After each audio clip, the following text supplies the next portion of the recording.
Hi and welcome to my kitchen. Thanks for joining me for another week's video. This week's recipe, Rocky Road bars.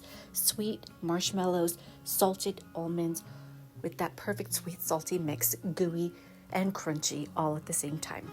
It will be listed here and in the description below. Let's get started. In a double boiler goes your chocolate chips and 1/3 cup of the flavorless oil. Melt until it's creamy and smooth. Next, into a 9x9 baking dish that is lined with wax paper and greased goes half of the marshmallows and half of the almonds, and then 1/2 of the chocolate mixture.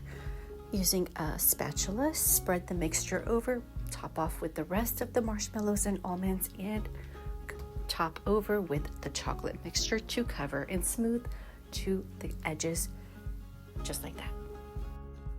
All right, we're almost done here, so just top off with some mini marshmallows, whatever you like, some sprinkles, anything goes here, and then set in the refrigerator for 1 hour at least until it is nice and hard like that. Remove the wax paper, cut into half, then cut into another half, and then go ahead and cut them into your squares. And there you have it, your Rocky Road bars are ready.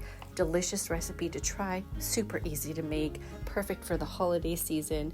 Don't forget to like and subscribe if you're new here. Thanks for being here. Thanks so much for watching, and I'll see you next week. Bye for now.